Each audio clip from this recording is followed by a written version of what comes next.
మిత్రులందరికీ శుభోదయం. నేను మీ హరి. మరి 8వ తరగతిలో హిస్టరీ నుంచి 3వ లెసన్ అండి, గ్రామీణ ప్రాంతాల పరిపాలన. ఈ పాఠ్యం నుంచి చాలా చాలా చాలా ఇంపార్టెంట్ బిట్లు అయితే రావడం జరిగిందండి. మొత్తంగా 99 ఇంపార్టెంట్ బిట్లతో మీ ముందుకు రావడం జరిగిందండి. మరి ఒక్కసారి టెక్స్ట్ బుక్ని అయితే రివిజన్ చేసినట్టు ఉంటుంది. ఒకసారి టెక్స్ట్ బుక్ చూసుకుని ఇది చూసుకున్నట్టయితే గ్రాండ్ రివిజన్ అయితే అయిపోద్దండి. మరి వీడియోని అయితే ఎక్కడ స్కిప్ చేయకుండా చివరి వరకు చూడండి. మరి లేట్ లేకుండా టాపిక్లకు వెళ్ళిపోదండి. దానికంటే ముందు లైక్ చేయడం మర్చిపోవద్దు. ఓకేనండి, మొదటి బిట్ చూద్దామండి. మొఘల్ చక్రవర్తి ఈస్ట్ ఇండియా కంపెనీని బెంగాల్కు దివాన్గా ఎప్పుడు నియమించాడు? మరొకసారి అండి, మొఘల్ చక్రవర్తి ఈస్ట్ ఇండియా కంపెనీని బెంగాల్కు దివాన్గా ఎప్పుడు నియమించాడు? ఆన్సర్ రివీల్ చేస్తున్నానండి. మరి ఆల్రెడీ చెప్పాను బెంగాల్ దివాన్గా ఎప్పుడు అయ్యింది ఏంటి సంగతులని. ఆల్రెడీ 2వ లెసన్లో చెప్పుకున్నాము, దానికి కంటిన్యూషన్ అండి. ఆన్సర్ ఆప్షన్ బి 1765 ఆగస్టు 12 అండి. 1765 ఆగస్టు 12న బెంగాల్కి దివాన్గా ఈస్ట్ ఇండియా కంపెనీని ప్రకటించడం అయితే జరిగిందండి. 1765లో మొఘల్ చక్రవర్తి నుండి బెంగాల్, బీహార్, ఒరిస్సాల అంటే ఈ మూడింటిని కలిపిందే బెంగాల్ అండి. ఈ దివానీ అధికారాన్ని ఎవరు అంగీకరించారు? సో 1765లో అప్పటికి గవర్నర్ జనరల్గా ఉన్నటువంటి answer option C Robert Clive అండి. మొఘల్ చక్రవర్తి నుంచి దివానీ అధికారాన్ని ఎవరు పొందారు అంటే రాబర్ట్ క్లైవ్. ఏ సంవత్సరంలో అంటే 1765లో అండి. మరి కంపెనీ దివాన్ అవడం అంటే ఏమిటి అంటే, ఈ దివాన్ అంటే ఆర్థిక పరిపాలకుడు అండి. ముఖ్యమైనటువంటి ఆర్థిక పరిపాలకుడిని మనము దివాన్ అని కూడా అంటుంటామండి, దివాన్. మరి ఆల్రెడీ ఈ బిట్టు ముందే చెప్పుకోవడం జరిగింది. 1765కు ముందు కంపెనీ భారతదేశంలో వస్తువులు కొనడానికి దేనిని దిగుమతి చేసుకునేది అని. ఆన్సర్ ఆప్షన్ సి బంగారం మరియు వెండి. ఎప్పుడైతే దివానీ అధికారం వచ్చిందో అప్పటి నుంచి ఈ బంగారం వెండిని కొనుగోలు చేసుకునేవారు కాదనమాట. ఇక్కడ ఆర్థిక వనరుల నుంచే వాళ్ళ యొక్క కంపెనీ చుట్టూ కోటలు నిర్వహించుకోవడము, అదేవిధంగా వస్తువులు కొనుగోలు చేయడం, ఇవన్నీ కూడా దివానీ అధికారం నుంచే వచ్చేయండి. మరి ఎప్పుడైతే 1765లో దివానీ అధికారం అయితే వచ్చిందో, ఆ దివానీ అధికారం పొందిన 5 సంవత్సరాల లోపే బెంగాల్లో కంపెనీ కొనుగోలు చేసిన వస్తువు విలువ ఎంత పెరిగింది అంటే, కంపెనీ కొనుగోలు చేసినటువంటి వస్తువుల యొక్క విలువ రెట్టింపు అయ్యిందండి. ఆన్సర్ ఆప్షన్ సి రెట్టింపు అయ్యింది. మరి కంపెనీ తక్కువ ధరలకు తమ ఉత్పత్తులను అమ్మాలని ఒత్తిడి చేయడం వల్ల, కంపెనీకి తక్కువ ధరలకు వీళ్ళ యొక్క ఉత్పత్తులను అమ్మాలని ఒత్తిడి చేయడం వల్ల గ్రామాలు వదిలి వెళ్ళిపోయిన వారు ఎవరు అంటే ఆన్సర్ ఆప్షన్ సి చేతివృత్తుల వారు. అంటే ఈ చేతివృత్తుల వారు తయారు చేసినటువంటి వస్తువులను కంపెనీకి తక్కువ ధరకు అమ్మాలి అని ఒత్తిడి చేయడం ప్రారంభించారండి. అందువల్ల ఈ చేతివృత్తుల వారు గ్రామాలను వదిలి వెళ్ళిపోయేవారు అనమాట. మరి 1770లో చాలా చాలా ఇంపార్టెంట్ బిట్ అండి. ఇక్కడ 2 బిట్లు మనకి కవర్ అవుతాయి. 1770లో బెంగాల్లో వచ్చినటువంటి భయంకరమైనటువంటి కరువు వలన ఎంతమంది చనిపోయారు అంటే, బెంగాల్లో భయంకరమైన కరువు ఎప్పుడు వచ్చింది అంటే 1770లో అండి. మరి ఈ కరువు వలన ఎంతమంది మరణించారు? ఆన్సర్ 1 కోటి మంది. కోటి అంటే ఇక్కడ 10 మిలియన్ల మంది అండి. 10 మిలియన్ల మంది, 1 కోటి మంది బెంగాల్లో వచ్చిన కరువు వల్లే 1770లో కోటి మంది చనిపోయారండి. ఒక్కొక్కసారి 10 మిలియన్లు కోటి మంది అని అడుగుతాడు. ఒక్కొక్కసారి ఏ విధంగా అడుగుతాడంటే 1770లో కరువు బెంగాల్ జనాభాలో సుమారు ఎంత భాగాన్ని తుడిచిపెట్టిపోయింది ఎంత భాగాన్ని అని అడుగుతుంటాడండి. ఆన్సర్ 1/3 వంతు భాగానండి. 3 వంతుల్లో 1 వంతుని మొత్తాన్ని ఈ బెంగాల్లో తుడిచిపెట్టుకుపోయిందండి ఈ కరువు వల్ల 1770లో. మరి ఈ వ్యవసాయాన్ని అభివృద్ధి చేయాలని కంపెనీ అధికారులు ఎందుకు భావించారు? అసలు వ్యవసాయాన్ని డెవలప్ చేస్తే చాలా బాగుంటుంది, దాన్ని అభివృద్ధి పరచాలి అని కంపెనీ అధికారులు ఎందుకు భావించారు అంటే ఆన్సర్ ఆప్షన్ సి నిర్దిష్టమైన ఆదాయం అంటే నిర్దిష్టమైనటువంటి రెవెన్యూ పొందడానికి ఇది ఒక మంచి బ్యాక్ బోన్లో నిలుస్తుంది ఈ వ్యవసాయం అనేది అని ఈ కంపెనీ అధికారులు భావించడం అయితే జరిగిందండి. మరి ఈ కంపెనీ శాశ్వత శిస్తు నిర్ణయ పద్ధతి చాలా చాలా ఇంపార్టెంట్ అండి. శాశ్వత శిస్తు నిర్ణయ పద్ధతిని ఎప్పుడు ప్రవేశపెట్టింది? ఆన్సర్ ఆప్షన్ సి 1793లో అండి. 1793లో కంపెనీ శాశ్వత శిస్తు నిర్ణయ పద్ధతిని ప్రవేశపెట్టిందండి. మరి శాశ్వత శిస్తు నిర్ణయ పద్ధతిని ప్రవేశపెట్టినటువంటి భారత గవర్నర్ జనరల్ ఎవరు? శాశ్వతంగా శిస్తు కట్టాలి అని చెప్పి కారణం లేకుండా చెప్పడండి ఈ Cornwallis, Charles Cornwallis. Answer option D Cornwallis శాశ్వత శిస్తు పద్ధతి. మరి ఈ శాశ్వత శిస్తు పద్ధతి ప్రకారం కార్న్వాలిస్ ప్రవేశపెట్టినటువంటి శాశ్వత శిస్తు పద్ధతి ప్రకారం ఎవరు జమీందారులుగా గుర్తింపబడ్డారు అంటే, ఈ జమీందారులుగా గుర్తింపబడ్డవారు ఎవరు అంటే ఆన్సర్ ఆప్షన్ ఏ రాజులు మరియు తాలూకాదారులు అండి. రాజులు మరియు తాలూకాదారులు జమీందారులుగా గుర్తించబడ్డారండి. దేని ప్రకారం అంటే శాశ్వత శిస్తు పద్ధతి ప్రకారం. ఈ శాశ్వత శిస్తు పద్ధతిని ప్రవేశపెట్టింది కార్న్వాలిస్. ఎప్పుడు అంటే 1700 మీకు తెలిస్తే కామెంట్ చేయండి. మరి ఈ శాశ్వత శిస్తు పద్ధతిలో శిస్తు అనేది ఎలా నిర్ణయించబడింది? ఇక్కడే పేరులోనే ఉందండి, శిస్తు అనేది శాశ్వతంగా అంటే స్థిరంగా ఉంటుంది, భవిష్యత్తులో పెంచడానికి వీలు లేకుండా ఉండే ఈ శిస్తు పద్ధతే శాశ్వత శిస్తు పద్ధతి అండి. దీన్ని ఇలా నిర్ణయించారనమాట.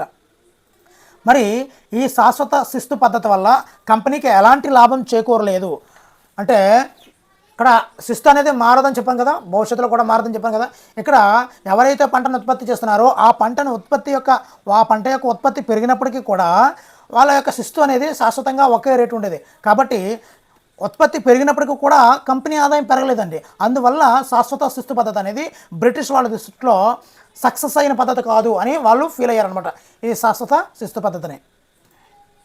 మరి ఈ కార్న్వాలిస్ ప్రవేశపెట్టినటువంటి ఈ శాశ్వత శిస్తు పద్ధతిలో జమీందారులు భూమి అభివృద్ధిపై ఎందుకు పెట్టుబడి పెట్టలేదు అంటే శాశ్వత శిస్తు పద్ధతి, శిస్తు అనేది ఒకే అమౌంట్ మీద ఆధారపడి ఉంటుందన్నమాట.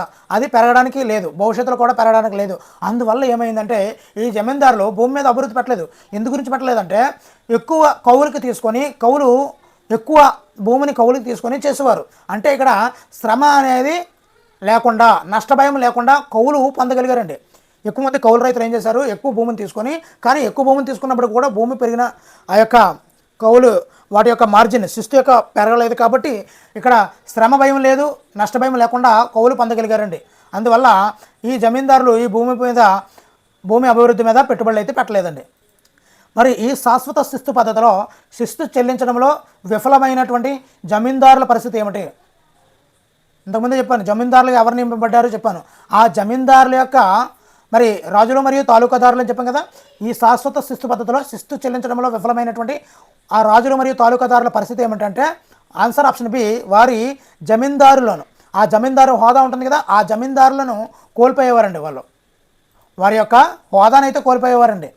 మరి ఈ శాశ్వత శిస్తు పద్ధతిలో రైతులు తరచుగా ఎవరి వద్ద అప్పులు తీసుకోవాల్సి వచ్చిందంటే మరి ఇప్పుడే వడ్డీ వ్యాపారులు ఉన్నారనుకున్నాము. ఆ శాశ్వత శిస్తు పద్ధతి 1765 ఆ టైంలో వచ్చినటువంటి అప్పుడు కూడా ఈ వడ్డీ వ్యాపారులు ఉండేవారండి. ఆ వడ్డీ వ్యాపారుల దగ్గర ఈ శాశ్వత శిస్తు పద్ధతిలో రైతులు తరచుగా వడ్డీ వ్యాపారుల వద్ద అప్పులు తీసుకునేవారండి. మరి ఈ 1806లో బెంగాల్లోని ఉపకౌలు రైతుల దుస్థితిని ఎవరు వర్ణించారు?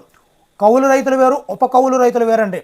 ఈ 1806లో బెంగాల్లో ఉన్నటువంటి ఉపకౌలు రైతుల దుస్థితిని ఎవరు వర్ణించారు అంటే answer option B, HT Colebrooke అండి. కోల్బ్రూక్. ఆ యొక్క కోల్బ్రూక్ ఏమని అన్నాడు అంటే దుర్బలమైన స్థితిలో, అంటే చాలా దుర్బలమైనటువంటి స్థితిలో వారు ఉత్సాహంగా పని చేయలేరు అని కోల్బ్రూక్ చెప్పాడండి. ఈ నిర్వచనాన్ని దుర్బలమైన స్థితిలో ఉపకౌలు రైతులు ఉత్సాహంగా పని చేయలేరు అని ఎవరు వర్ణించారు అని అడుగుతుంటాడండి కోల్బ్రూక్. దుర్బలమైన స్థితిలో వారు ఉత్సాహంగా పని చేయలేరు అని కోల్బ్రూక్ ఎవరి గురించి వర్ణించాడు అంటే ఆన్సర్ ఆప్షన్ బి, ఉపకౌలు రైతుల గురించి అండి. ఉపకౌలు రైతుల గురించి. నెక్స్ట్ 19వ శతాబ్దంలో తొలి దశలో కంపెనీకి పరిపాలన మరియు వ్యాపార ఖర్చుల కోసం మరింత డబ్బు అవసరమైనప్పుడు ఏ పద్ధతిని మార్చాలని అధికారులు భావించారు? ఇక్కడ చూడండి, ఎప్పుడైతే శాశ్వత శిస్తు పద్ధతి ఉందో దానివల్ల కంపెనీకి ఆదాయం పెరగడం లేదు అని అర్థమైపోయింది కదా.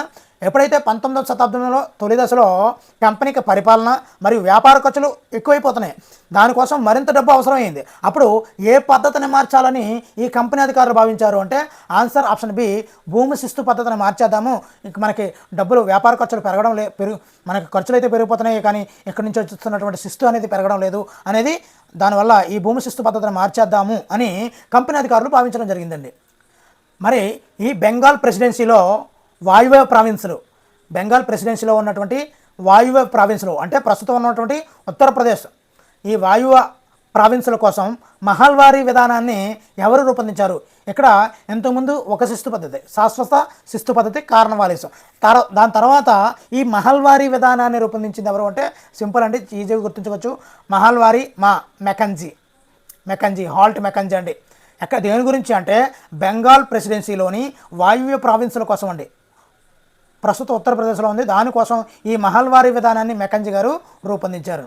మరి ఈ మహల్వారీ విధానం ఎప్పుడు అమల్లోకి వచ్చింది? మహల్వారీ విధానం అనేది ఎప్పుడు అమల్లోకి వచ్చిందంటే ఆన్సర్ ఆప్షన్ సి 1822లో అండి, 1822లో.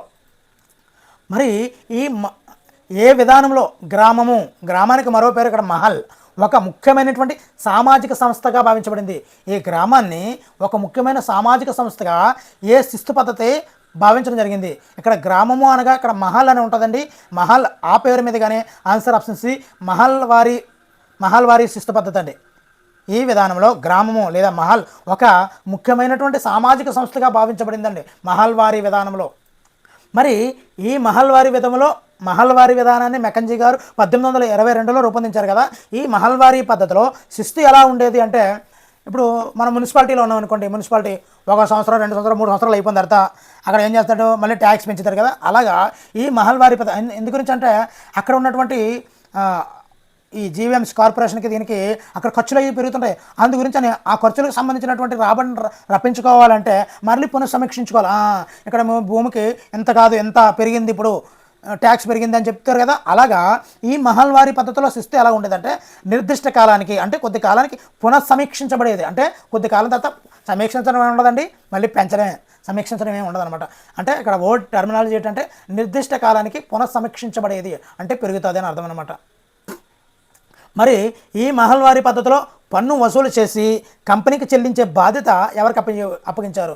అక్కడ ఈ శాశ్వత శిస్తు పద్ధతిలో రాజులు లేదా తాలూకాదారులను ఉండేవారు. వాళ్ళ ద్వారా ఈ కంపెనీకి ఈ చెల్లించే బాధ్యత అనేది రాజులు తాలూకాదారులకు అప్పచెప్పు జమీందారులు అనేవారు.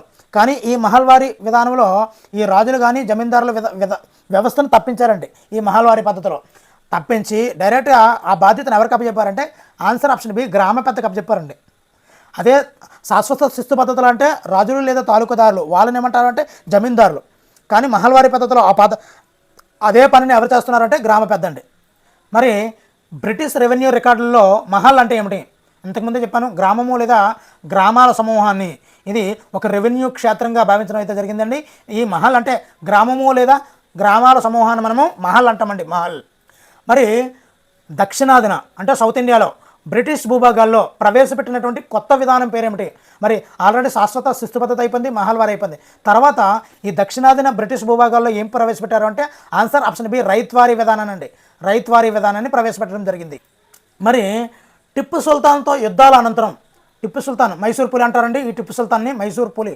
మరి ఈ టిప్పు సుల్తాన్తో యుద్ధాల అనంతరం కంపెనీ స్వాధీనం చేసుకుంటుంది కదా కొన్ని ప్రాంతాల్లో, ఆ ప్రాంతాల్లో రైత్వారీ విధానాన్ని, ఇప్పుడు మైసూర్ పులి అన్నాం, మైసూర్ అంటే తమిళనాడు దగ్గర, మరి తమిళనాడు అంటే దక్షిణ భారతదేశంలో అంటే ఇక్కడ మనకు రైత్వారీ విధానం. సో ఈ విధంగా లింకప్ చేసుకోండి. టిప్పు సుల్తాన్తో యుద్ధాల అనంతరము కంపెనీ స్వాధీనం చేసుకున్నటువంటి కొన్ని ప్రాంతాలలో రైత్వారీ విధానాన్ని చిన్న స్థాయిలో ఎవరు ప్రయత్నించారు అంటే ఈ రైత్వారీ విధానాన్ని ముందు శాంపుల్ టెస్ట్, చిన్న శాంపుల్ అనేది చిన్నదాంతో ప్రయత్నిస్తారు కదా, అలా ఎవరు ప్రయత్నించారు అంటే answer option C captain Alexander Read ఈ రైత్వారీ విధానాన్ని చిన్న స్థాయిలో ప్రయత్నించింది ఎవరు అంటే అలెగ్జాండర్ రీడ్ గారు. మరి టెస్ట్ చేసింది ఒకరు, అమలుపరిచింది ఒకరండి ఈ రైత్వారీ విధానాన్ని. ఈ రైత్వారీ విధానాన్ని అభివృద్ధి చేసి దక్షిణ భారతదేశం అంతటా కూడా అమలు చేసింది ఎవరు అంటే answer option A Thomas Munro. ఇక్కడ క్లియర్గా కారణం వారి శాశ్వత శిస్తు పద్ధతి, మహల్వారీ విధానము, థామస్ మన్రో రైత్వారీ విధానము. ఈ విధంగా మనం గుర్తుపెట్టుకోవచ్చండి. మన్రో మన్ను రైతు మన్నుని నమ్ముకునేవాడు రైత్వారీ విధానం మన్రో. ఓకేనండి. మరి శాంపిల్ టెస్ట్ చేసింది ఎవరు రైత్వారీ విధానానికి చిన్న సైజులో పరిశీలించింది ఎవరంటే రీడ్. మరి థామస్ మన్రో మద్రాస్ గవర్నర్గా ఏ కాలంలో పనిచేశారు. ఇక్కడ మద్రాస్ అన్నానుకో మైసూర్ పులి అన్నాం కదా, అదంతా కూడా లింకప్ అండి ఇదంతా కూడా.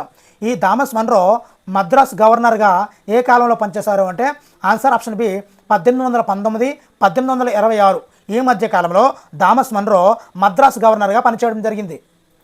మరి ఈ దక్షిణ భారతదేశంలో సాంప్రదాయ జమీందారులు లేరని ఎవరు భావించారు. ఇక్కడ మనం దక్షిణ భారతదేశం అనబడికి దరిదాపుగా ఆన్సర్ పెట్టడానికి మనం ట్రై చేయాలండి. దక్షిణ భారతదేశంలో సాంప్రదాయ జమీందారులు లేరని ఎవరు భావించారు అంటే ఆన్సర్ ఆప్షన్ ఏ మన్రో మరియు రీడ్. మరి ఆల్రెడీ చెప్పాను, శాశ్వత శిస్తు పద్ధతిలో రాజులు లేదా తాలూకాదారులు శిస్తును వసూలు చేసేవారు. రెండవది మహల్వారీ పద్ధతిలో గ్రామ పెద్ద వసూలు చేసేవాడు. కానీ ఈ రైతువారీ పద్ధతిలో శిస్తు ఒప్పందం అనేది నేరుగా ఎవరితో చేసుకునేవారు అంటే ఆన్సర్ ఆప్షన్ సి, రైతులతో చేసుకునేవారు. కాబట్టి ఇది రైతువారీ పద్ధతి అయ్యింది శిస్తు ఒప్పందం అనేది. ఇక్కడ చాలా హార్ట్ఫుల్ కొటేషన్ అండి ఇది. బ్రిటిష్ వారు తమ ఆధీనంలోని రైతులను సొంత తండ్రిలా రక్షించాలని ఆశించినటువంటి అధికారి ఎవరు? బ్రిటిష్ వారు తమ ఆధీనంలోని రైతులను సొంత తండ్రిలా రక్షించాలి అంటే ఇక్కడ రైతుల్ని బ్రిటిష్ వారు రక్షించాలని, ఎలా సొంత తండ్రిలా అని ఆశించినటువంటి అధికారి ఎవరు? Answer option D, Thomas Munro అండి, థామస్ మన్రో. నెక్స్ట్ అండి, ఈ మహల్వారీ మరియు రైత్వారీ విధానాలు అమలు చేసిన కొన్ని సంవత్సరాలకే రెవెన్యూ అధికారులు చాలా ఎక్కువ శిస్తును ఎందుకు నిర్ణయించారు? మరి ఈ రైతువారి కొన్ని సంవత్సరాలకే రెవెన్యూ అధికారులు చాలా పెంచుకుంటూ పోతున్నారు. ఆల్రెడీ చెప్పాను, మహల్వారి విధానంలో నిర్దిష్ట కాలం తర్వాత పునఃసమీక్షించుకోవడం. సేమ్ రైతువారి విధానంలో కూడా రైతే డైరెక్ట్గా పాలు పెంచుకుంటారు. కాబట్టి కొన్ని సంవత్సరాలకే ఈ రెవెన్యూ అధికారులు ఏం చేశారు? ఈ శిస్తుని పెంచుతున్నారన్నమాట. ఎందు గురించి అంటే ఆన్సర్ ఆప్షన్ బి, భూమి నుండి అధిక ఆదాయం పొందాలి అనే వాళ్ళకు కోరిక వల్లండి. వాళ్ళకి అధికమైనటువంటి కోరిక ఉండేది. ఈ భూమి నుండి ఎంత కావాలో, ఎంత గుంజాలో అంత ఆ శిస్తు రూపంలో గుంజేవారనమాట. మరి కొత్త శిస్తు విధానాలు వైఫల్యం అంటే, కొత్త శిస్తు విధానాలు అంటే ఇక్కడ మహల్వారీ, రైతువారీ ఈ విధానాలు అనేవి వైఫల్యం వల్ల ఏం జరిగింది? మరి ఈ విధానంలో ఎక్కువ శిస్తు వసూలు చేసుకుంటూ వచ్చారు. అందువల్ల ఏమి జరిగిందంటే ఆన్సర్ ఆప్షన్ సి, రైతులు గ్రామాలు వదిలి పారిపోయారు. మరియు ఈ గ్రామాలన్నీ కూడా ఎలా అయ్యాయి అంటే నిర్మానుష్యం అయిపోయాయి, మనుషులు లేకుండా, రైతులు లేకుండా. మరి ఎప్పుడైతే గ్రామాలు ఖాళీ చేసి వెళ్ళిపోతున్నాయో అప్పుడు వాళ్ళకి ఆల్టర్నేటివ్ అనేది గుర్తుకు రావాలి. వెంటనే ఈ గ్రామీణ ప్రాంతాలు అనేవి కేవలం ఆదాయాన్నే కాదు, కేవలం ఆదాయాన్ని ఇస్తుంది ఈ పద్ధతి సరైన పద్ధతి కాదు. కాబట్టి ఇప్పుడు వాళ్ళకి యాడింగ్ ఏమొచ్చింది? ఐరోపాకు అవసరమైన పంటలను కూడా పండించగలవు ఈ భూమిలో అని ఎవరు గ్రహించారు అంటే ఆన్సర్ ఆప్షన్ డి, బ్రిటిష్ వారు గ్రహించారండి. ఇక్కడ ఈ భూమి నుంచి మనం ఆదాయాన్ని మాత్రమే కొల్లగొడుతున్నాం, కానీ ఇది సరైన పద్ధతి కాదు అని చెప్పి ఆదాయాన్నే కాదు మనకి అవసరమైన పంటలు కూడా ఇక్కడ పండించుకోగలము అని వాళ్ళు అనుకున్నారండి. వెంటనే 18వ శతాబ్దం చివరి నాటికి, ఎప్పుడండి 18వ శతాబ్దం చివరి నాటికి కంపెనీ మరి ఏ పంటల సాగును విస్తరించడానికి ప్రయత్నించింది. వెంటనే వాళ్ళకి అర్థమైంది భూమి నుంచి ఆదాయమే కావాలి, సొంత పంటలు కావాలని. అప్పుడు ఏ పంటలు పండించడానికి ప్రయత్నించిందంటే ఆన్సర్ ఆప్షన్ సి, నీలిమందు మరియు నల్లమందు ఈ రెండింటినీ కూడా మరి సాగుకి విస్తరించాలి అని ప్రయత్నించిందండి ఈ బ్రిటిష్ ప్రభుత్వం. మరి అస్సాం ఉంది కదండి, అస్సాం రాజధాని డిస్పూర్ కదా. ఈ అస్సాంలో ఏ పంటను పండించమని బ్రిటిష్ వారు రైతులను బలవంతం చేశారు? అస్సాంలో ఏ పంటను పండించమని బ్రిటిష్ వారు రైతులను బలవంతం చేశారు అంటే ఆన్సర్ ఆప్షన్ బి, తేయాకు అండి, అస్సాం తేయాకు. అదేవిధంగా ఈ మహారాష్ట్ర పంజాబ్ అంటే లెఫ్ట్ సైడ్కి పైకి వెళ్ళిపోయామన్నమాట టాప్కి. మహారాష్ట్ర మరియు పంజాబ్లో ఏ పంటను పండించమని బ్రిటిష్ వారు రైతులు బలవంతం చేశారు? మహారాష్ట్ర మరియు పంజాబ్లో ఆన్సర్ ఆప్షన్ ఏ, ఈ ప్రతి పంటను పండించండి అని చెప్పి బ్రిటిష్ వారు రైతుల్లో బలవంతం చేశారు. ఎందు గురించి? అప్పటికి వీళ్ళకి ఈ ప్రత్తి ద్వారా వచ్చే వస్త్రాలు, నూలు మీద అత్యంత మక్కువ ఉండేదండి. అందువల్ల నెక్స్ట్, కలంకారీ ముద్రణ అనేది భారతదేశంలో ఏ ప్రాంత నేత పని వారు సృష్టించారు? కలంకారీ చాలా ఇంపార్టెంట్ అండి ఇది. ఆన్సర్ ఆప్షన్ సి, ఆంధ్రప్రదేశ్లోని మచిలీపట్నంలో అండి. మచిలీపట్నం కలంకారీ, మచలి అంటే ఏంటండి? చేప కళ. Next, Morris cotton print. ఇక్కడ మోరిస్ కాటన్ ప్రింట్ దీనిని ఎవరు రూపొందించారు అంటే ఆన్సర్ ఆప్షన్ ఏ, విలియం మోరిస్ ఒక కాటన్ ప్రింట్ని రూపొందించారు. దాని పేరే మోరిస్ కాటన్ ప్రింట్ అని పేరండి. మరి ఇందాక చెప్పాను కలంకారీ, మచిలీపట్నం అని చెప్పాను కదా. కలంకారీ మరియు మోరిస్ ప్రింట్లలో సాధారణంగా ఉపయోగించినటువంటి ముదురు నీలిరంగును ఏ మొక్క నుండి ఉత్పత్తి చేశారు అంటే ఆన్సర్ ఆప్షన్ బి, ఇండిగో. అంటే ఇది ఒక నీలిమందు మొక్క అండి. ఇండిగో అనేది ఒక నీలిమందు మొక్క. నేను పక్కన పెట్టాను కాబట్టి చాలా ఈజీగా అనిపిస్తుంది. నీలిరంగును అన్నాం కాబట్టి ఇక్కడ నీలిమందు సరిపోయింది కాబట్టి పెట్టేయగలం. కానీ వాడు ఇక్కడ పెట్టడు, నీలిమందు మొక్క అని పెట్టడు. వుడ్, ఇండిగో, పత్తి, నల్లమంది అంటాడు. సో ఇక్కడ indigo answer option B, indigo అండి. మరి ఈ 19వ శతాబ్దంలో ప్రపంచంలో అతిపెద్ద నీలిమందు సరఫరాదారుగా ఏ దేశం ఉందంటే మరి ఇంకెవరు, భారతదేశం మీద ఈ నీలిమందుని బాగా రుద్దేశారు సరఫరా చేయమని. కాబట్టి ఆన్సర్ ఆప్షన్ సి, భారతదేశమే ప్రపంచంలో అతిపెద్ద నీలిమందు సరఫరాదారుగా భారతదేశం అనేది ఉందండి. మరి ఈ ఇండిగో అంటే నీలిమందు మొక్క అనేది ప్రాథమికంగా ఏ ప్రాంతాల్లో పెరుగుతుంది? ఇండిగో మొక్క అనేది ప్రాథమికంగా ఏ ప్రాంతాల్లో పెరుగుతుందంటే ఆన్సర్ ఆప్షన్ బి, ఉష్ణమండలాల్లో పెరిగే మొక్క ఇండిగో మొక్క. నెక్స్ట్, ఐరోపాలో నీలిమందు అంటే ఇండిగోకి ప్రత్యామ్నాయంగా ఓడ్ అనే మొక్కనైతే పెంచేవారండి. మన ఇండియాలో నీలిమందు మొక్క ఉండేది. ఈ ఐరోపాలో ఈ ఇండిగో మొక్కకి ప్రత్యామ్నాయంగా ఓడ్ మొక్క ఏ ప్రాంతాల్లో పెరిగేది? ఈ ఇండిగో మొక్క, నీలిమందు మొక్క అనేది ఉష్ణమండలాల్లో పెరిగితే ఈ ఓడ్ అనే మొక్క ఆన్సర్ ఆప్షన్ బి, సమశీతోష్ణ మండలాల్లో పెరుగుతుందండి. యాక్చువల్గా ఎక్కువ మంచి రంగు దేంతో వస్తుందంటే ఈ నీలిమందు ఇండిగో ద్వారా వస్తుంది. అది ఎక్కడ పెరుగుతుంది అంటే ఉష్ణమండల మొక్కల్లో పెరుగుతుంది. కానీ దానికన్నా కొద్ది తక్కువ నాసిరకమైనటువంటి నీలిమందు ఉన్నది ఓడు మొక్క నుంచి వస్తుందండి. ఇది ఎక్కడ పెరుగుతుందంటే సమశీతోష్ణ మండలాల్లో పెరుగుతుంటుందండి. ఇదిగండి ఇక్కడ వస్తుంది. ఐరోపా బట్టల అద్దకందారులు ఇండిగోను, ఇక్కడ నీలిమందు మొక్కను, ఇండిగో మొక్కను ఓడి కంటే ఎక్కువగా ఎందుకు ఇష్టపడ్డారు? ఇక్కడ వచ్చిందండి ఆన్సర్ ఆప్షన్ బి, ఇండిగో మంచి నీలిరంగును ఉత్పత్తి చేయడం వల్ల ఈ ఇండిగోను ఐరోపా బట్టల అద్దకందారులు ఎక్కువ ఇష్టపడడం జరిగిందండి. మరి ఈ బ్రిటన్లో పారిశ్రామికీకరణ మరియు ప్రత్యుత్పత్తి విస్తరణ వలన దేనికి భారీ డిమాండ్ ఏర్పడింది? పారిశ్రామికీకరణ మరియు పత్తి ఉత్పత్తి విస్తరణ వల్ల దేనికి భారీ డిమాండ్ వచ్చిందంటే ఆన్సర్ ఆప్షన్ బి, బట్టల రంగులు వేయడం గురించి దానికి పెద్ద డిమాండ్ అయితే వచ్చిందండి. ఇక్కడ నుంచి ఎగుమతి చేయడం, బట్టల రంగులు వేసుకోవడం, ఆ విధంగా దానికి డిమాండ్ అయితే రావడం జరిగింది. మరి ఈ 1783, 1789 గుర్తుంచుకోండి, చాలా ఇంపార్టెంట్. ఇది 1783 నుండి 1789 ఈ మధ్యలో వెస్టిండీస్ మరియు అమెరికా నుండి నీలిమందు సరఫరా ఎందుకు పడిపోయింది? ఆన్సర్ ఆప్షన్ బి, సెయింట్ డొమింగ్యూలో ఈ బానిసల తిరుగుబాటు వల్ల కారణంగా ఇక్కడ ఈ నీలిమందు సరఫరా అనేది పడిపోయిందండి. అసలు ఎందుకు చేశారు ఈ బానిసల తిరుగుబాటు అనేది తర్వాత నెక్స్ట్ బిట్లో కూడా చూద్దామండి. సెయింట్ డొమింగ్యూలో బానిసల తిరుగుబాటు వల్ల నీలిమందు సరఫరా అనేది పడిపోయిందండి. మరి ఈ 1788లో బ్రిటన్ దిగుమతి చేసుకున్న నీలిమందులో, ఎప్పుడండి 1788లో బ్రిటన్ దిగుమతి చేసుకున్న నీలిమందులో భారతదేశం వాటా సుమారు ఎంత శాతం అంటే ఆన్సర్ ఆప్షన్ బి, 30% అండి. దిగుమతి చేసుకున్న ఈ నీలిమందు శాతం ఎంత? 30% అండి. 30. మరి 30% దిగుమతి చేసుకుంది కదా 1788లో. మరి 1810 నాటికి బ్రిటన్ దిగుమతి చేసుకున్నటువంటి నీలిమందులో భారతదేశం యొక్క వాటా ఎంత శాతానికి పెరిగింది? అప్పుడు 30% ఉంటే ఇప్పుడు 1810 నాటికి ఆన్సర్ ఆప్షన్ డి, 95% అయితే పెరిగిపోయిందండి. 95%. మరి ఈ భారతదేశంలో నీలిమందు సాగు చేస్తారు కదా, ఈ నీలిమందు సాగులో ఎన్ని పద్ధతులు ఉండేవి? ఎన్ని ప్రధాన పద్ధతులు ఉండేవి అంటే ఆన్సర్ ఆప్షన్ బి, 2 పద్ధతులు అండి. అది ఒకటోది నిజ్ అనే పద్ధతి, రెండోది రైతీ అనే పద్ధతి అండి. నిజ్ మరియు రైతీ అనే ఈ 2 పద్ధతుల్లో ఈ నీలిమందును భారతదేశంలో సాగు చేసేవారు. ఇక్కడ నిజ్ అనే సాగు విధానం అంటే ఏమిటి? నిజ్ సాగు విధానం అంటే ఏమిటి? ఆన్సర్ ఆప్షన్ బి, తోట యజమాని, ఎవరైతే ప్లాంటర్ ఉంటారో, ఎవరైతే ఆ తోటకు యజమాని ఉంటారో తన ప్రత్యక్ష ఆధీనంలో ఉన్నట్టు తన సొంత భూమిలో సాగు చేసుకునేదే నిజ్.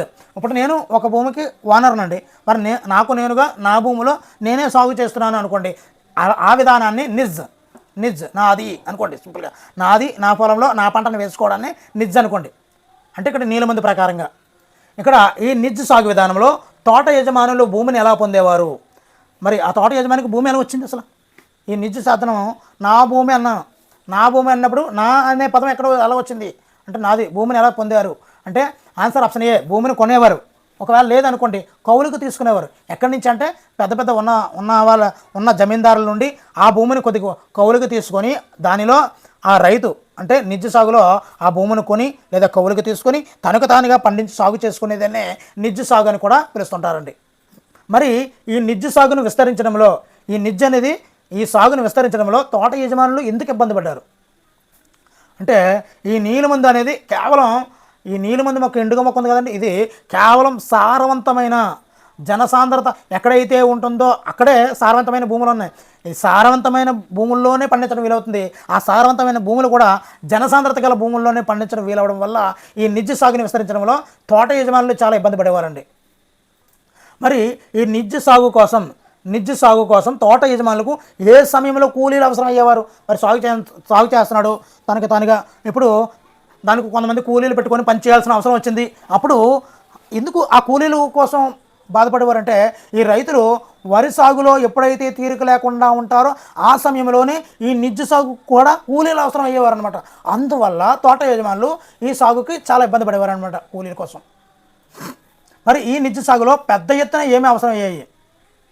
ఆన్సర్ ఆప్షన్ సి, నాగళ్ళు మరియు ఎద్దులు పెద్ద ఎత్తున అవసరం అయ్యాయి. ఆ టైంలోనే ఈ నాగళ్ళు ఎద్దులు ఎక్కడికి వెళ్ళిపోయి వరి పొలాల్లోకి వెళ్ళిపోయాయి అనమాట.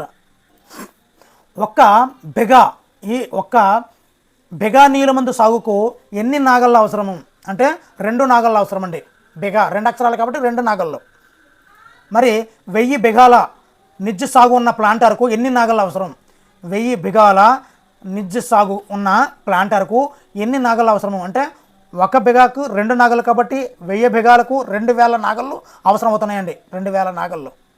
మిత్రులు గమనించండి, ఒకే వీడియో నుంచి ఇన్ని మొత్తంలో మీరు ఏదో లెసన్ చదివినట్టు ఉంటుంది, మల్టిపుల్ చాయిస్ రూపంలో ఉంటుంది, ఎక్స్ప్లెనేషన్తో ఉంటుంది. అన్ని రకాల కూడా మంచి వీడియోలు అయితే మీకోసం తయారు చేస్తున్నానండి. ఇంత మొత్తంలో ఒక పెయిడ్ యాప్ కూడా ఇవ్వదండి. మరి అలాంటి ఛానల్ని, అలాంటి బిట్స్ని మీకు ఎటువంటి లాభాపేక్ష లేకుండా మీకు అందించడం అయితే జరుగుతుంది. తప్పనిసరిగా అయితే మీరు లైక్ చేసి ఈ వీడియో ఏ విధంగా ఉంది అనేది కామెంట్ చేస్తే చాలా హెల్ప్ఫుల్గా ఉంటుంది. మోర్ ఎనర్జీతో మరిన్ని బిట్లను చేయడానికి కూడా నాకు ఎంతో ఇన్స్పిరేషన్గా ఉంటుందండి. మరి చూద్దామండి, 19వ శతాబ్దం చివరి వరకు నీలమందు ఉత్పత్తి చేసే భూమిలో నిజ సాగు వాటా ఎంత? నీలమందు ఉత్పత్తి చేసే భూమిలో నిజ సాగు వాటా ఆన్సర్ ఆప్షన్ ఏ 25% కంటే ఎక్కువ అండి. 25% అంటే పావుల వాటా కన్నా తక్కువ అనమాట. పావుల వాటా కన్నా ఈ నిజ సాగు వాటా తక్కువ అనమాట. మరి ఈ రైతీ పద్ధతిలో, పేర్లోనుంది రైతీ పద్ధతిలో నీలిమందు అనేది ఎక్కడ పండించేవారు? ఇప్పటిదాకా నిజలో చూసుకున్నాము, ఇప్పుడు రైతీ అండి. రైతీలో ఆన్సర్ ఆప్షన్ బి, రైతుల భూముల్లో పండించేవారండి నీలిమందుని. మరి రైతులు ఒప్పుకున్నారంటే ఒప్పిస్తారు. ఎలా ఒప్పించారో నెక్స్ట్ చూద్దామండి. మరి ఈ రైతీ పద్ధతిలో తోట యజమానులు ఉన్నారు కదా, మరి వాళ్ళు కౌలుకి తీసుకున్నారు, రైతుల దగ్గర నుంచి కౌలుకి తీసుకున్నారు, లేదంటే జమీందారులను తీసుకున్నారు. తోట యజమానులు రైతులతో సంతకం చేయమని బలవంతం చేసిన ఒప్పందం పేరు ఏమిటి? అగ్రిమెంట్ పేరు. దాని పేరే ఆన్సర్ ఆప్షన్ సి, సత్తా. మరి ఈ రైతీ పద్ధతిలో రైతుల తరపున ఒప్పందంపై సంతకం చేయమని యజమానులు ఎవరిపై ఒత్తిడి తెచ్చేవారు? ఎలాగైనా రైతుల తరపున ఎలాగైనా సంతకం చేయించండి అని ఈ యజమానులు ఏం చేశారు? తోట ప్లాంటర్స్ ఉన్నారు కదండి, ఈ ప్లాంటర్స్ రైతుల తరపున మీరన్నా ఒకరితో పుచ్చుకొని వాళ్ళ తరపు నుంచి మీరన్నా చేయించండి అని చెప్పి ఈ ఆన్సర్ ఆప్షన్ ఏ, గ్రామ పెద్దల మీద ఈ యొక్క యజమానులు బలవంతం ఒత్తిడి తెచ్చేవారు రైతుల చేత సంతకం పెట్టమని. సో ఈ విధంగా ఇండైరెక్ట్గా ఈ యజమానులు ఈ నీలిమందు గురించి రైతుల మీద ఈ రైతీ పద్ధతిలో బలవంతంగా ఒత్తిడి తెచ్చేవారు అనమాట. మరి ఈ సత్తా అంటే ఒప్పించే పద్ధతిని సత్తా అంటారు కదా, ఈ సత్తాపై సంతకం చేసిన రైతులకు ఏమి లభించేది అంటే, మరి నేను సంతకం పెడతాను, నాకేమి ఇస్తావారని రైతులు అడుగుతారు కదా, వెంటనే వాళ్ళ దగ్గర ఉన్నటువంటి ఆన్సర్ ఆప్షన్ సి, తక్కువ వడ్డీకి నగదు రుణాలు ఇచ్చేవారండి, అడ్వాన్స్ ఇచ్చేవారు అనమాట. అందువల్ల అప్పుడు ఆ రైతులు వడ్డీలు కావాలి, వాళ్ళకి పంట పండించాలంటే డబ్బులు కావాలి. కాబట్టి వాళ్ళు ఎప్పుడు కూడా వడ్డీ వ్యాపారుల దగ్గరికి వెళ్ళేవారు. ఆ వడ్డీ వ్యాపారుల దగ్గరికి వెళ్ళి ఆ వడ్డీని వసూలు చేయలేక చాలా ఇబ్బంది పడేవారు కదా. దానిని యజమానులు ఆసరాగా చేసుకుని తక్కువ వడ్డీకి నగదు రుణాలు ఇస్తాము అని చెప్పి ఈ సత్తా మీద సంతకం చేయించుకొని ఆ రైతుల భూముల్లో నీలిమందు పంటను పండించేవారండి. మరి ఎప్పుడైతే రుణం పొందారో ఈ సత్తా పేరు చెప్పి సంతకం పెట్టిన తర్వాత ఆ రైతులకు కావాల్సినటువంటి వడ్డీని రూపంలో ఆ రైతుకు డబ్బులు ఇచ్చిన తర్వాత మరి ఊరకనే తీసుకుంటాడా, ఊరకనే ఎత్తాడాడు, ఒప్పుకోడు, ఏదో ఒక కండిషన్ పెడతాడు. నేను డబ్బులు ఇస్తాను కదా, నాకు నీలిమందుకి పలానా పర్సంటేజ్ నీ భూములు కనీసం సాగు చేయాలి అని కండిషన్ పెట్టి డబ్బులు ఇచ్చేవాడు అనమాట. మరి ఈ రుణం పొందినటువంటి రైతు తన భూమిలో కనీసం ఎంత శాతం నీలిమందుని సాగు చేయాలంటే పావలా ఓట అండి, అంటే 25%. 1 ఎకరం ఉంటే 20 సెంట్లు. అలాగా మొత్తం ఎంత శాతం నీలిమందు సాగు చేయాలంటే 25% అండి. మరి ఈ రైతీ విధానంలో ఏమి నాటేవారు అంటే నీలిమందు మొక్కలు నాటేవారు, ఇండిగో మొక్కలు. మరి ఈ రైతీ విధానంలో రైతులకు ఏమన్నా వచ్చా అంటే ఏమీ రావు. కాబట్టి ఈ రైతీ విధానంలో తోట యజమానులు ఏం చేసేవారంటే రైతులకు ఏమందించేవారంటే ఆ నీలిమందు మొక్క యొక్క విత్తనాలు, దానికి ఏ విధంగా పెంచాలి అనే శిక్షణను, విత్తనాలు మరియు శిక్షణను ఈ తోట యజమానులు రైతులకు అందించేవారండి. మరి ఈ భారతదేశంలో ఈ నీలిమందు మొక్కను ఎక్కువగా ఎవరు కోసేవారు అంటే ఆన్సర్ ఆప్షన్ సి, పురుషులు ఎక్కువ కోసేవారండి ఈ నీలిమందు మొక్కను. మరి ఇంతకుముందు చెప్పుకున్నాం ఒక బెగాకి 2 నాగళ్ళు అవసరం అని చెప్పుకున్నాం. మరి బెంగాల్లో బ్రిటిష్ వారు ప్రామాణీకరించినటువంటి బెగా అంటే కొలత ఎంత అంటే బెగాకి 2 నాగళ్ళు అని చెప్పుకున్నాము. అయ్యో 1000 బెగాలకి 2000 నాగళ్ళు అనుకున్నాం. అసలు బెగా అంటే కొలత ఎంత అంటే ఆన్సర్ ఆప్షన్ ఏ, ఒక ఎకరంలో 3వ వంతు, 1 వంతు అంటే 3 వంతులు, ఒక ఎకరాన్ని 3 వంతులు చేస్తే ఒక వంతు, ఆ వంతుని మనం ఏమంటామంటే బెగా అంటాము. ఆ వంతుని సాగు చేయాలి అంటే ఎన్ని నాగళ్ళు అవసరము? 2 నాగళ్ళు. ఒక బెగాకి 2 నాగళ్ళు అవసరము. బెగా అంటే ఒక ఎకరంలో 1 వంతు అంటే 3 వంతులు చేస్తే 1 వంతు అనమాట. మరి ఈ నీలిమందు గ్రామాలు ఉన్నాయి కదా, ఈ నీలిమందు గ్రామాలకు సమీపంలో సాధారణంగా ఏముండేవంటే నీలిమందు ఫ్యాక్టరీలు ఉండేవి, కర్మాగారాలు, నీలిమందు ఫ్యాక్టరీలు లేదా కర్మాగారాలు ఈ నీలిమందు గ్రామాలకు దగ్గరలో ఉండేవండి. ఇక్కడ వాట్ అనగా ఏమిటి? ఆన్సర్ ఆప్షన్ సి, పులియబెట్టే లేదా నిల్వ చేసే పాత్రను మనము వాట్ అంటామండి. చాలా ఇంపార్టెంట్. పులియబెట్టే లేదా నిల్వ చేసే పాత్రను మనము ఆ తొట్టినే వాట్ అంటామండి. మరి ఈ నీలిమందు తయారీలో ఆకులను తీసి మొదట వేడి నీటిలో నానబెట్టాలండి. ఆకులను తీసి మొదట వేడి నీటిలో నానబెట్టే తొట్టి పేరే ఆన్సర్ ఆప్షన్ బి, పులియబెట్టే తొట్టి, వ్యాట్ అంటామండి, వ్యాట్. మరి ఏ తొట్టిలో వాటిలో ద్రావణాన్ని తెడ్డులతో నిరంతరం కొట్టేవారు. ద్రావణాన్ని తెడ్డులతో కొట్టేవారంటే కొట్టే తట్టి, బీటర్ వ్యాట్ అనేది ఉండేది.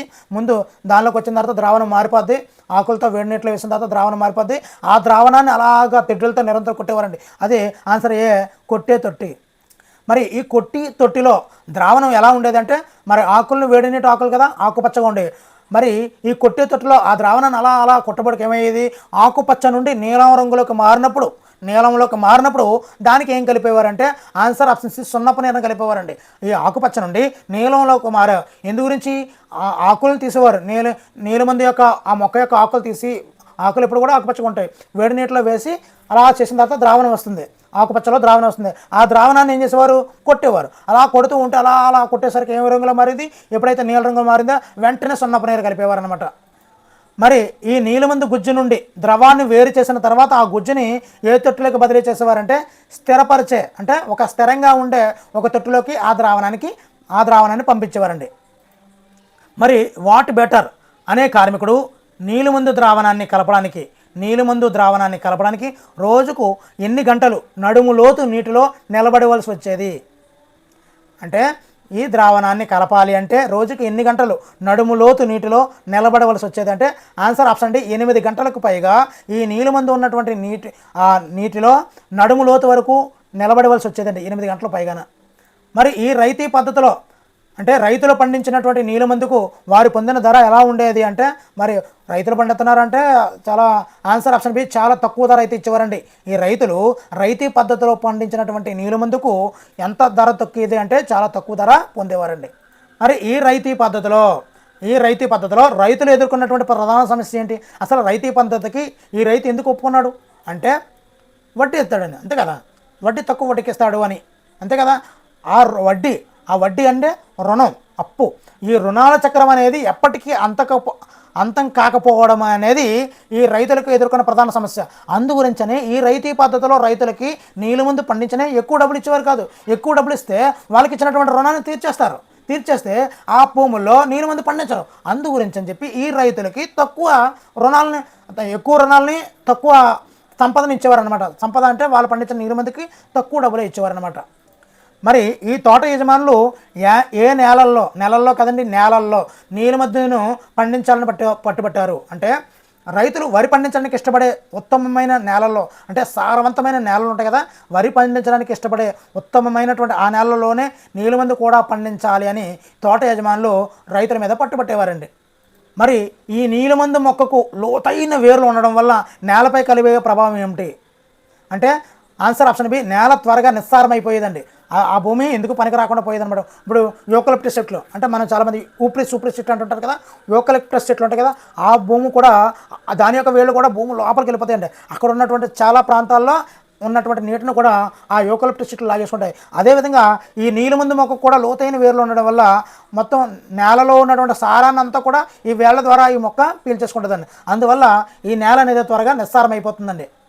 మరి నీలిమందు పంట కోసిన తర్వాత ఆ భూమిలో ఏ పంట వేయడానికి వీలు పడేది కాదంటే వెంటనే వరి వేయడానికి మాత్రం వీలు పడేది కాదండి. వరి వేయడానికి కుదిరేది కాదనమాట.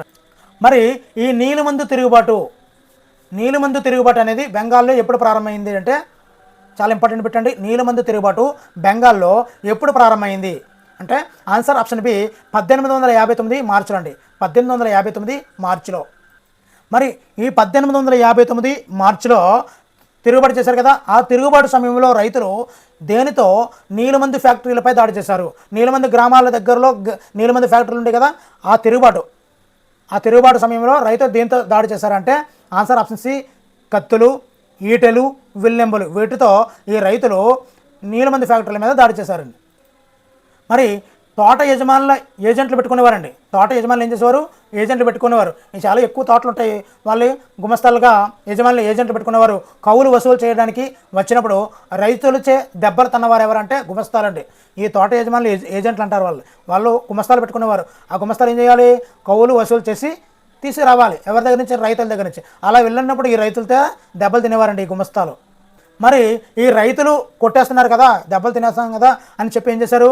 తోట యజమానులు నిర్వహించే లటియాల్స్. ఏంటండి లటియాల్స్ అంటే ఎవరు అంటే ఈ తోట యజమానులు ఒక బలగాన్ని ఏర్పాటు చేసుకున్నప్పుడు మన రాజకీయ నాయకులు కానీ లేదంటే సినిమా హీరోలు కానీ వచ్చినప్పుడు వాళ్ళు బాడీ గార్డ్స్ పెట్టుకుంటారు కదా. అలాగా ఈ తోట యజమానులు కూడా నిర్వహించే లటియాల్స్ అంటే ఎవరు అంటే లాఠీలు ధరించిన బలమైన వ్యక్తుల్ని వెనకాల పెట్టుకునేవారండి. ఎందు గురించి? రైతుల నుంచి దెబ్బలు తినకుండా లటియాల్స్ని పెట్టుకునేవారండి. మరి ఎప్పుడైతే 1859 నాటి ఈ నీలిమందు తిరుగుబాటు ఎప్పుడు జరిగింది? 1859 మార్చిలో జరిగింది కదా. ఈ తిరుగుబాటులో రైతులకు ఎవరి మద్దతు లభించింది అంటే మరి ఆన్సర్ ఆప్షన్ బి స్థానిక జమీందారులు, గ్రామ పెద్దల యొక్క మద్దతు లభించడం వల్ల ఈ నీలిమందు తిరుగుబాటు అనేది ఒక ఉప్పెనలా మారిందనమాట. మరి ఈ జమీందారులు ఎందుకు మద్దతు ఇచ్చారు ఈ రైతుల కంటే? వాళ్ళకి కూడా వెనకాల ఏదో ఉంది కదా, చూద్దాం. మరి ఈ నీలిమందు రైతుల తిరుగుబాటుకు జమీందారులు ఎందుకు మద్దతు ఇచ్చారు అంటే ఇక్కడ తోట యజమానులు ఉన్నారు కదా, ప్లాంటర్స్, వాళ్ళకి పెరుగుతున్న శక్తి అంటే తోట యజమానులు శిస్తులు వసూలు చేసుకుంటూ బోర్డు సంపాదిస్తున్నారు. ఈ తోట యజమానులు పెరుగుతున్న శక్తి పట్ల ఇక్కడ వారు అంటే జమీందారులు అసంతృప్తిగా ఉన్నారు. మనం పెడితే పేత కథ ఉంటుంది కదా, ఒకటి ఎదుగుతుంటే ఒకటి లాగడం. అలాగా ఈ తోట యజమానులు ఎప్పుడైతే పెరుగుతున్నారో వాళ్ళ మీద గ్లెడ్జ్ పెట్టుకున్నారు ఎవరు? జమీందారులు. వెంటనే రైతులకు సపోర్ట్ చేశారనమాట. లేదంటే అప్పటి వరకు మరి జమీందారులు చూస్తూనే ఉన్నారు కానీ రైతులకు సహాయం చేయలేదు. ఎప్పుడైతే తోట యజమానులు బాగా పెరుగుతున్న శక్తిగా మారుతున్నారో వెంటనే ఈ జమీందారులు ఎలాగైతే మనల్ని కూడా తొక్కేస్తారు అనే ఉద్దేశంతో జమీందారులు వాళ్ళ మీద తిరగబడ్డారు, రైతులకు సహాయం చేశారనమాట. ఎప్పుడైతే జమీందారులు సహాయం చేశారో రైతులకు ఒక ఉత్సాహం ఊపొచ్చింది.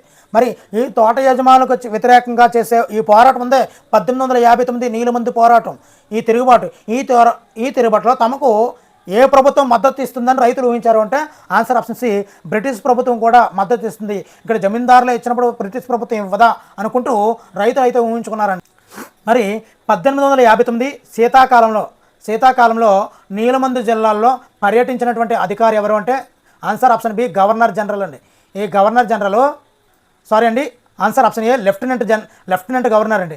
ఈ 1859 శీతాకాలంలో నీలిమందు జిల్లాల్లో పర్యటించినటువంటి అధికారి ఎవరంటే లెఫ్టినెంట్ గవర్నర్ అండి. ఈయన మరి రైతులు నీలిమందు ఒప్పందాలను అంగీకరించమని బలవంతం చేయబడరు. మీరు ఈ రైతుల్ని నీలిమందు ఒప్పందం చేయాలి అని బలవంతం చేయకూడదు అని నోటీసు జారీ చేసిన మెజిస్ట్రేట్ ఎవరు? ఎప్పుడైతే నీలిమందు తిరుగుబాటు 1859లో బాగా జరిగిందో వెంటనే ఒక లెఫ్టినెంట్ గవర్నర్ అయితే రావడం జరిగింది. తర్వాత ఒక మెజిస్ట్రేషన్ ద్వారా ఒక నోటీస్ అయితే జారీ అయింది. అది నోటీస్ ఏంటంటే రైతులు మీకు ఇష్టం ఉంటే నీలిమందు పండించవచ్చు, మీకు ఇష్టం లేకపోతే ఈ నీలిమందు ఒప్పందాలు అంగీకరించాల్సిన అవసరం లేదు, తప్పనిసరిగా నిర్బంధం ఏమీ కాదు అంటూ ఒక నోటీసును జారీ చేసినటువంటి మెజిస్ట్రేట్ ఎవరు అంటే ఆష్లే ఈడెన్. మరి నీలిమందు విత్తాల్సిన అవసరం లేదు అని ఎవరు ప్రకటించారు అని పుకారు వ్యాపించింది. మరి ఆన్సర్ ఆప్షన్ సి విక్టోరియా రాణి నీలిమందు విత్తాల్సిన అవసరం లేదు అని చెప్పారు అని ఒక పుకారు అయితే విస్తృతంగా వ్యాపించిందండి. విక్టోరియా రాణి చెప్పినట్లండి. మరి ఈ నీలిమందు పండిస్తున్నటువంటి రైతుల దుస్థితి మరియు యజమానుల యొక్క దౌర్జన్యం గురించి వ్రాయడానికి కలకత్తా నుండి ఈ కలకత్తా నుండి నీలమందు జిల్లాలకు ఎవరు వచ్చారు అంటే ఆన్సర్ ఆప్షన్ సి మేధావులు వచ్చారండి. రైతులు ఎంత బాధపడుతున్నారా, యజమానులు ఈ రైతులను ఎంత దౌర్జన్యంగా చేస్తున్నారా అంటూ కలకత్తా నుంచి జిల్లాలకి ఈ నీలమందు జిల్లాలకి తరలి వచ్చారండి మేధావులు. ఎప్పుడైతే 1859 నీలమందు తిరుగుబాటు గురించి ఆందోళన చెందిందండి ప్రభుత్వం, ఆందోళన చెందినటువంటి ప్రభుత్వం నీలమందు ఉత్పత్తి వ్యవస్థపై విచారణ చేయడానికి దేనిని ఏర్పాటు చేసింది అంటే ఆన్సర్ ఆప్షన్ బి నీలమందు కమిషన్ ఏర్పాటు చేసిందండి, ఇండిగో కమిషన్. దీని మీద 1859 ఈ యొక్క నీలమందు తిరుగుబాటు మీద ఈ నీలమందు కమిషన్ని ఏర్పాటు చేసిందండి. మరి ఈ నీలమందు కమిషను విచారించిన తర్వాత ఆ విచారణలో ఎవరిని దోషులుగా తేల్చింది అంటే ఆన్సర్ ఆప్షన్ సి తోట యజమానులు అంటే ప్లాంటర్స్ని దోషులుగా తేల్చింది ఈ నీలమందు కమిషన్. మరి ఈ నీలమందు ఉత్పత్తి అనేది రైతులకు లాభదాయకం కాదు అని ఏ సంస్థ ప్రకటించింది అంటే ఇప్పటివరకు నీలమందు మీద వేసినటువంటి కమిషనే ఈ నీలమందు కమిషనే నీలమందు ఉత్పత్తి రైతులకు లాభదాయం కాదు అని ప్రకటించడం జరిగిందండి. మీకు line to line bit to bit ఒక పాఠం చదువుతున్నట్టు ఉంటుందండి. ఎంత విడమర్చి పాయింట్ వైజ్గా మీకు రాయడం అనేది చాలా కష్టమైందండి. లేదు ఇంపార్టెంట్ బిట్లు అయితే చాలు అనుకుంటే ఆ విధంగానే చేసేస్తానండి. నాకు అది ఈజీ. ఎలాగంటే నాకు ప్రతి పాఠం నుంచి 100 బిట్లు వస్తున్నాయి. అదే నాకు కొట్టేస్తాను అనుకోండి, అయినా ఉపయోగించి ఒక 500 బిట్లు ఈజీగా నేను పావు గంటలో తయారు చేసి మీ ముందు వదిలేయగలను. కానీ ఇక్కడ ఏంటంటే లెసన్ మొత్తం చదువుకొని లెసన్ నుంచి బిట్లు తయారు చేసుకొని బిట్ల నుంచి ఫార్మేషన్ మీకు కథ రూపంలో చెప్పాలి, ఈ విధంగా చెప్పాలి అంటే పెద్ద ప్రాసెస్ అనమాట నాకు. అయినప్పటికీ కూడా ప్రతిరోజు ఒక లెసన్ మీకు 1 గంట లెసన్ అయితే మీకు తప్పనిసరిగా ఇస్తున్నాను. మరి తప్పనిసరిగా అయితే చూస్తున్నారు కానీ లైక్ చేయడం లేదండి. నాకు వచ్చిన ప్రాబ్లం అదే. మరి లైక్స్ వ్యూస్ తక్కువ వస్తున్నాయి. మరి ఎంత కష్టపడి మీకోసం చేస్తున్నానండి. మీరు ఇచ్చే చిన్న ఉత్సాహం నాకు ఎంతో 1000 రెట్ల బలాన్ని 1000 ఏనుగుల బలాన్ని అయితే వస్తుందండి. ఆన్సర్ నీలమందు కమిషన్ అండి. ఇప్పుడు నేను నీలిమందు నాటడం కన్నా అడుక్కు తింటాను, చాలా చాలా చాలా వాల్యుబుల్ మాట అండి. ఇక్కడ నేను నీలిమందు నాటడం కంటే అడుక్కు తింటాను అని నీలిమందు కమిషన్కు చెప్పిన రైతు ఎవరు? చాలా ఇంపార్టెంట్ అండి. ఆన్సర్ హజ్జీ ముల్లా అండి. Answer option A Hajji Mulla. మరి ఈ నీలిమందు తిరుగుబాటు తర్వాత అయిపోయింది. తర్వాత కమిషన్ వచ్చింది, ఈ యొక్క ప్లాంటర్స్ తప్పని చెప్పేసింది, అంతా అయిపోయింది. బెంగాల్లో నీలిమందు ఉత్పత్తి అనేది కుప్పకూలిపోయింది. అప్పుడు తోట యజమానులు అంటే ప్లాంటర్స్ ఉన్నారు కదా, తమ కార్యకలాపాలను వాళ్ళు బాగా అలవాటు పడిపోయారు బాగానే. సో బెంగాల్లో కాకపోతే ఇంకో దగ్గర అని చెప్పి ఎక్కడికి మార్చారు అంటే ఆన్సర్ బెంగాల్ కాకపోతే బీహార్కి వచ్చారనమాట. ఆన్సర్ ఆప్షన్ ఏ బీహార్కి వచ్చి తమ కార్యకలాపాలని బీహార్లో చేసుకున్నారనమాట. మరి ఈ 19వ శతాబ్దం చివరిలో ఏ ఆవిష్కరణ అనేది నీలిమందు వ్యాపారాన్ని తీవ్రంగా ప్రభావితం చేసింది? 19వ శతాబ్దం చివరిలో ఏ ఆవిష్కరణ నీలిమందు వ్యాపారాన్ని తీవ్రంగా ప్రభావితం చేసింది అంటే ఆన్సర్ ఆప్షన్ సి సింథటిక్ రంగులండి. ఈ సింథటిక్ రంగులు రావడం వల్ల నీలిమందు వ్యాపారం మీద గణనీయమైనటువంటి ప్రభావం చూపించిందనమాట. మరి ఈ బీహార్లో చంపారానికి వచ్చి అక్కడ నీలిమందు రైతుల దుస్థితిని చూడమని మహాత్మా గాంధీని ఒప్పించిన రైతు ఎవరు అంటే బీహార్కి చెందినటువంటి ఒక రైతు. పాఠంలో పేరైతే లేదు కానీ అతని పేరు రాజ్ కుమార్ శుక్లా అండి. ఆ రైతు పేరు ఏం పేరు? రాజ్ కుమార్ శుక్లా. బీహార్కి చెందిన ఒక రైతు అని ఉంటుంది. మరి బీహార్కి వచ్చారు కదా, ఈ యొక్క తోట యజమానులు బీహార్కి వచ్చారు కదా, అక్కడ చంపారానికి వచ్చాడనమాట. ఎవరు? గాంధీ గారు వచ్చినప్పుడు అక్కడ నీలమందు రైతుల దుస్తులు చూడండి అని చెప్పి మహాత్మా గాంధీని ఒప్పించి చూపించారనమాట. బీహార్కి చెందినటువంటి ఒక రైతు, ఆయన పేరే రాజ్ కుమార్ శుక్లా అనమాట. కానీ అది టెస్ట్లో లేదు. మరి మహాత్మా గాంధీ చంపారన్ పర్యటన ఎప్పుడు జరిగింది? 1917.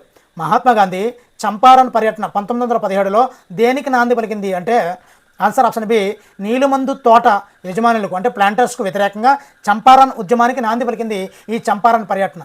మరి చంపారన్ పర్యటన 1917లో జరిగింది.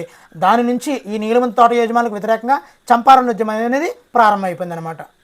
మరి ఇదండి వీడియోలో ఉన్నటువంటి బిట్లు నప్పితే తప్పనిసరిగా అయితే లైక్ చేయండి. ఇలాంటి మరిన్ని వీడియోల కోసం ఛానల్ సబ్స్క్రైబ్ చేసుకోండి. Thank you for watching. Me Hari signing out.